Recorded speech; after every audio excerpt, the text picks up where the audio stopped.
Bonne journée les pirates, j'espère que vous allez bien parce que moi ça va bien. Pourquoi ça va bien? Parce que on va parler de questions c'est jeudi et puis on va sûrement avoir le fin mot de l'histoire que j'ai commencé à vous raconter hier et avant-hier puisqu'elle est très longue, hein, c'est une histoire de pirates.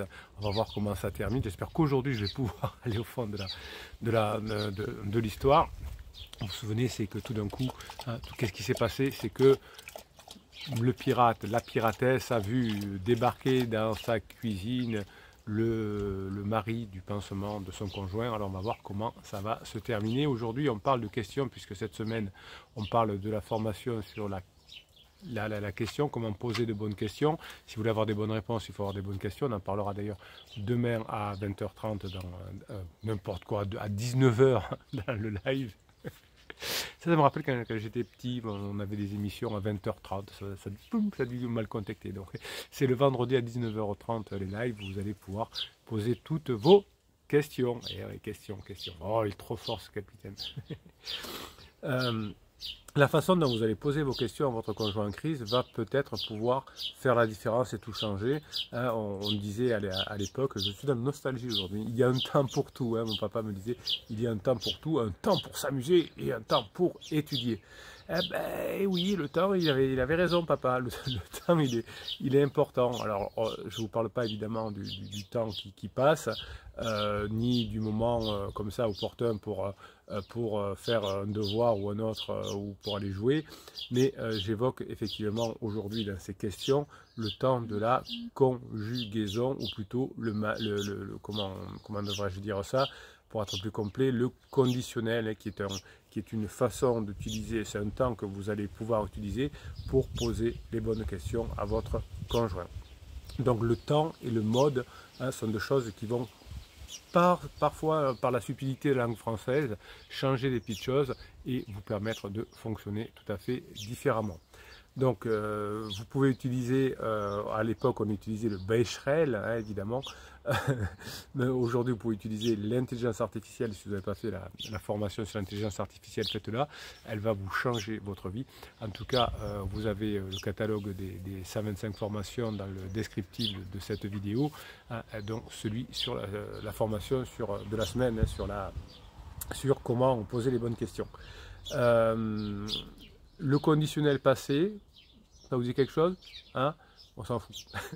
Ce qui est important pour que vous reteniez ceci, c'est que quand vous allez poser des questions, on va réfléchir au conditionnel présent, attention, qui est formé à partir du radical du futur, auquel on ajoute les terminaisons de l'imparfait. Donc on va voyager dans le temps aujourd'hui, mais pourtant, hein, alors que les terminaisons apparemment sont anodines, eh bien le conditionnel c'est imparfait. C'est encore un jeu de mots, hein, le conditionnel c'est imparfait. Ce que vous allez pouvoir utiliser, c'est autre chose. Faire usage du conditionnel quand votre conjoint est en crise vous rend totalement impuissant. Vous avez sûrement utilisé beaucoup le conditionnel pendant la phase comment on appelle ça, de sécurisation, et ça ne vous a pas mené partout où vous vouliez, en tout cas à l'endroit où vous voulez. Alors c'est un peu osé effectivement, mais les joutes verbales entre les parents et les enfants et entre les membres du couple sont souvent liées au conditionnel. On veut évoluer souvent le taux d'engagement de son conjoint par rapport à pansement ou par rapport à soi-même, et la question était souvent mal posée. Du type, si vous demandez à quelqu'un ou à votre enfant qu'est-ce que tu serais prêt à faire, qu'est-ce que tu serais prêt ou que tu serais prête à faire, je sais pas moi, pour me prouver ton amour, hein, vous avez peut-être dit ça à la fin de la phase de sécurisation, quand vous vous sentiez en danger dans votre couple, eh bien ce sera toujours du conditionnel. On pourrait dire, oh, je serais prêt à manger des insectes pour toi, à gravir l'Everest, comme on disait dans le film Ascension, vous savez, ce fameux. On pourrait dire, je serais prêt à traverser la Manche ou sauter à l'élastique, enfin tout ce que vous voulez. C'est mignon, hein, c'est mignon, mais c'est du conditionnel. Et si on dit, qu'est-ce que tu ferais en premier, ben je ne sais pas trop. Donc si vous posez la bonne question et que vous employez le bon temps, ça va vous aider à mieux communiquer avec votre conjoint. Si vous mettez une nuance qui est presque, attention, on est dans la finesse, on n'est pas dans le silence radio ou dans la lettre magique, on est dans la finesse.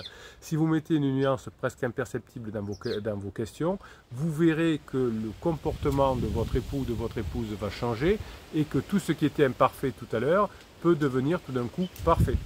Si on change le conditionnel par le futur, vous allez passer sur de l'action. Qu'est-ce que tu seras prêt à faire pour moi? Qu'est-ce que tu seras prête à faire pour moi? Et ça, c'est fondamental. Donc, vous voyez qu'il y a une question ouverte, une question de réflexion, mais avec le futur. Qu'est-ce qu'on pourra faire pendant les vacances? Et pas qu'est-ce qu'on pourrait faire parce que pendant les vacances. Vous voyez la nuance? Ça veut dire qu'on y est déjà et qu'on va le faire. On y est déjà et on va le faire. C'est bon ça mes pirates. Donc il y a fort à parier que si vous changez ces nuances-là, ça va déjà changer pas mal de choses dans votre façon de faire. Alors cette notion de nuance, je ne l'aborde pas dans la formation. C'est quelque chose, c'est un plus dans la formation. On est plus sur des choses encore plus puissantes. Mais n'empêche que finalement le premier, le futur est important. Si vous dites qu'est-ce que tu serais prêt à faire pour moi, on peut dire effectivement plein de choses comme tout à l'heure, mais qu'est-ce que tu seras prêt à faire pour moi? Je sais pas, descendre les poubelles par exemple, quelque chose comme ça, ou t'accompagner faire du shopping, voilà. Donc on restera sur des choses en tout cas d'action et factuelles, et ça c'est important, parce que vous allez récupérer votre conjoint évidemment si vous faites ce qu'il faut, si vous mettez en application les formations, mais ce se fera par de l'action, et pas dans l'inaction. Récupérer son conjoint c'est l'action. Alors attention, ne soyez pas bourrin, ne soyez pas bourrine, évidemment, hein, vous avez compris. Si vous êtes bourrin ou bourrine, ça ne peut pas fonctionner. Vous allez vous concentrer sur ce que vous avez à faire et vous allez utiliser dans les questions des verbes d'action. C'est en jouant de l'action que vous allez récupérer votre conjoint, sans harceler. Sans harceler, c'est très important, mais en étant agréable. Donc si vous n'avez rien à dire à votre conjoint, n'allez pas forcer de dire quelque chose. Des fois, vous me dites, Bruno, je dois parler à mon conjoint tous les combien? Chaque fois que quelque chose est important. Et plus vous le ferez finement, plus vous le ferez avec délicatesse, plus ce sera facile. Donc vous l'avez compris, le conditionnel n'engage strictement à rien. Et si vous avez loué un appareil pour regarder dans le téléphone de votre conjoint, ou non, ça n'existe pas, rassurez-vous. Si vous avez vu des messages entre pansement et votre conjoint, vous verrez qu'il y a beaucoup de conditionnels. Hein. Et le conditionnel, ça n'engage à rien. Hein, vous l'avez probablement senti. C'est le futur qui est beaucoup plus engageant. C'est beaucoup moins confortable, hein, mais c'est câblé sur l'autoroute de l'action. Si on dit, si tu avais une baguette magique, qu'est-ce que tu ferais? Si on dit dans un mode idéal, ma chérie, qu'est-ce que tu ferais? Votre client, qu'est-ce qu'il ferait? Eh bien, c'est tout à fait différent. Si on dit, si tu as une baguette magique, qu'est-ce que tu feras? On n'a pas les mêmes réponses. Alors, la formation sur les questions va vous être utile dans beaucoup de contextes. Et si vous la couplez, si vous la pluguez avec le bon mode de temps qui va en tirer l'action, ce sera encore plus facile. Donc si vous voulez induire votre conjoint dans l'action, je vous invite à abandonner la forme du conditionnel qui est douce, qui est jolie mais qui n'engage rien. Le futur permettra dans votre question de vous projeter. Vous allez remplacer le en tête à tête, tu dirais quoi par en tête à tête, tu diras quoi. Voilà. Qu'est-ce qu'on pourrait dire aux enfants? Qu'est-ce qu'on va dire aux enfants? Qu'est-ce qu'on va dire aux enfants? Qu'est-ce qu'on dira aux enfants? Tu te sentirais comment d'avoir osé? Tu te sentiras comment d'avoir osé? Ça changerait quoi d'après toi? C'est-à-dire si tu le faisais, hein, on le remplace par ça changera quoi pour toi? Et si, et là c'est là que c'est magique, si vous utilisez ce temps du futur pour vous dans votre tête, vous savez que souvent vous êtes un peu perturbé quand votre conjoint vous a fusé, quand il vous a dit que c'était fini, etc. Et que vous êtes un bébé pirate, vous ruminez beaucoup parce que vous êtes, et s'il faisait ça, et s'il disait ça, et pourquoi il fait ça, et si il ne m'aimait plus? Eh bien, remplacé par le futur. Hein. Et s'il ne m'aimait plus, qu'est-ce qu'il faudra que je fasse pour qu'il m'aime à nouveau? Comment je vais changer? Comment ça va être différent? Et ça, c'est super important. Le conditionnel, c'est la plus jolie conjugaison du monde. Hein, c'est la plus confortable, mais ce n'est pas la plus efficace. Quand vous aurez testé et adopté la formation sur les questions, quand vous pluguerez, que vous ajouterez cette vidéo avec le futur, tout va redevenir encore plus possible. Abandonner le conditionnel, ça va vous aider à gagner beaucoup de choses. Et si vous arrivez à gagner la confiance de votre conjoint, eh bien, il y a des chances que vous puissiez revenir ensemble rapidement. Allez, on va chercher cette fin d'histoire. Qu'est-ce qui s'est passé? Comment ça s'est terminé? Ou en tout cas, où en sommes-nous aujourd'hui? On avance dans l'histoire. Vous savez que cette année, on a fait le pari, et j'adore ça, de lire vos histoires lors des vidéos YouTube. Alors, soit vous m'envoyez sur mon WhatsApp ou sur mon mail votre histoire, l'histoire de quelqu'un que vous connaissez, l'histoire de quelque chose que vous avez trouvé sur Internet, ou une histoire qui est totalement inventée. Ça me permet de vous donner du grain à moudre, de vous donner des choses précises, et vous adorez ça. C'est pour ça que vous revenez ensemble avec vos conjoints quand les deux le veulent, hein. C'est-à-dire qu'il faut qu'il y ait au moins un des deux qui le veuille, sinon c'est plus compliqué, mais vous, si vous le voulez, ça va être long. Si vous êtes ensemble depuis 5, 10, 15, 20 ans, et que tout d'un coup votre conjoint a changé tout d'un coup et qu'il vous dit qu'il ne vous aime plus, c'est certainement une crise de couple. Votre conjoint est passé en phase 3, la phase d'exploration avant vous, et vous apprenez ici avec les pirates, sur Telegram, sur Facebook, sur YouTube, avec les shorts, à mettre en place ce que vous apprenez dans les formations, et c'est pour ça que vous avez du succès, c'est pour ça que vous changez, c'est pour ça que vous êtes mieux dans votre vie, parce que en plus de récupérer votre conjoint, vous avez appris à maîtriser votre cerveau, à maîtriser vos émotions, vous avez appris à ce que c'était la neuroscience, vous n'étiez jamais intéressé forcément aux relations humaines, vous en avez besoin aujourd'hui, et vous êtes au bon endroit avec les formations qui vous sont proposées. Alors Bruno, c'était où on en est de cette histoire? Je vais la découvrir en même temps que vous. Alors, quant à lui, il ne lui reste plus que 25 ans à vivre, de son point de vue. Alors, je ne sais pas quel âge il a, oui, 40 ans certainement, oui, avec la quarantaine. Donc, il faut que je vive une autre vie. Et il me dit, le 1er avril, je ne serai plus là. Par contre, pas de problème, on continue notre projet professionnel ensemble. Vous voyez que quand on est déjà en phase 3 ou qu'on est en crise existentielle, on n'est pas très cohérent. Je veux divorcer, mais je fais rien. Je veux divorcer, mais je fais rien. Je veux vendre la maison, mais je fais venir un agent immobilier, etc. Oui, vous me dites des fois sans conjoint. Oui, mon conjoint, il n'est pas comme tous les autres parce que lui, il agit. Ah bon, qu'est-ce qu'il a fait? Eh ben, il m'a dit qu'il était en train de rechercher un appartement pour louer. Il m'a dit qu'il était ou qu'il allait commencer à... on n'est pas dans le, on est dans le conditionnel. Donc j'ai donc le mari est arrivé, le mari de pensionnaire est arrivé, il a fait éclater la bombe en se pointant à notre domicile et accélère, je pense, une propulsion. Le mari téléphone et s'absente.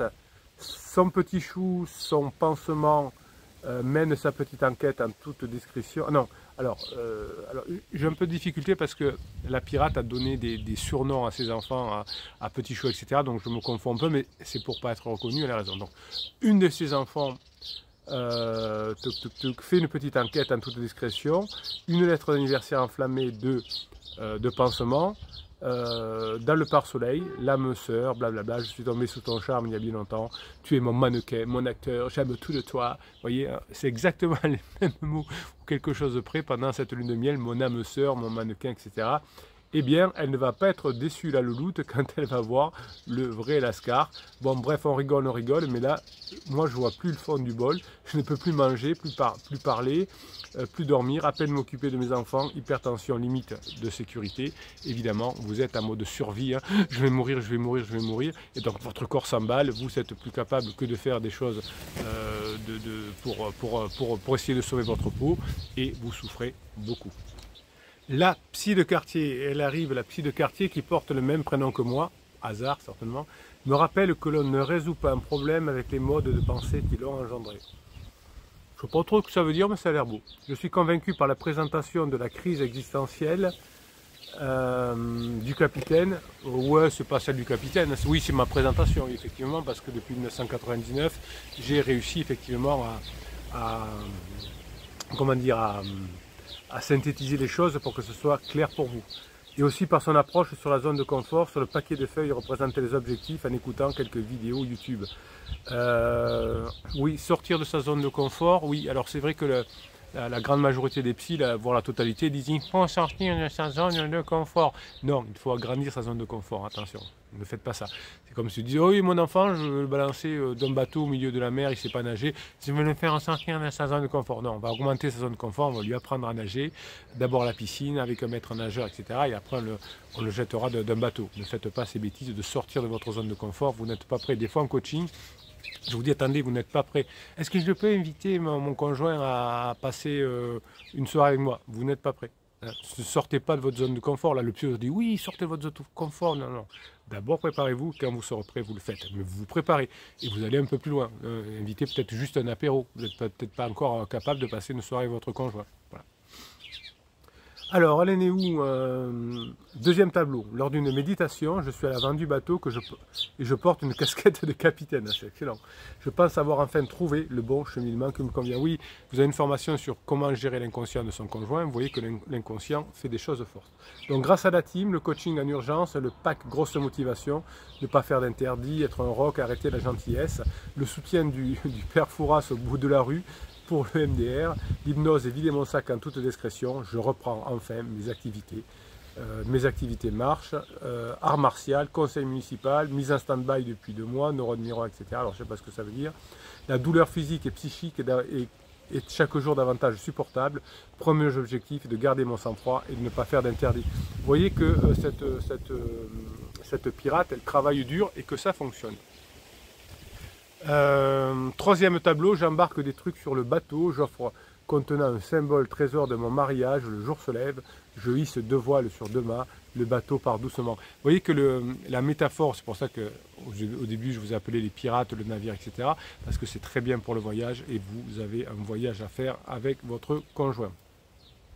Quatrième tableau, s'ajoutent les câbles en acier stressé, symbole de lien indestructible, des poulies, je suis trop petite, je monte en haut du mât, apparaissent dans mes mains une boussole morale et une longue vue, je m'entends dire « Allez moussaillons à mes 3 enfants » et on est tous à la manœuvre. Concrètement à la maison, l'ambiance est top avec mes 3 enfants, enfin on sourit, on rit, on refait la bonne cuisine.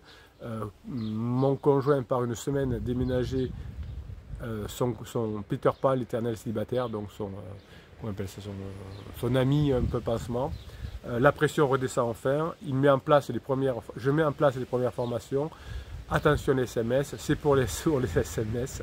J'aurais besoin que tu me rappelles quand tu pourras. Ça marche, il n'y a plus de silence radio, pas d'envahissement non plus. Hein, je vous le disais tout à l'heure, ne faites pas d'harcèlement. Une petite photo du projet déguisement en cours pour dictionnaire, c'est une des filles. Il répond c'est super. Une mise en tension d'une question pour notre enfant. Il faudrait que je te parle d'un truc. Quoi, dis-moi quoi plus tard de vive voix. Bon, vous voyez que cette piratesse est en bon chemin. Elle aurait pu, elle aussi, comme des bébés pirates, sombrer. Enfin, les bébés pirates, généralement, ils ne sombrent pas parce qu'ils deviennent des pirates. Mais des personnes qui ont divorcé, qui, sans avoir eu la chance de devenir un pirate comme vous, n'auraient pas pu peut-être sauver leur couple. Vous savez qu'il y a des personnes qui n'ont pas fait les formations, qui se séparent autour de vous, n'ont pas connu cette chaîne, n'ont pas connu cette team, cette famille. Vous pouvez, vous savez, vous allez le faire. Je vous souhaite la journée que vous méritez. On se retrouve toute la journée sur Telegram. Vous avez le lien en descriptif de cette vidéo sous le catalogue des formations. Et là, je vous mets des shorts, je vous mets des textes, je réponds à vos questions de façon orale. Vous êtes mes top parce que vous changez le monde autour de vous. Et on se retrouve bien sûr demain à 19 h pour le live.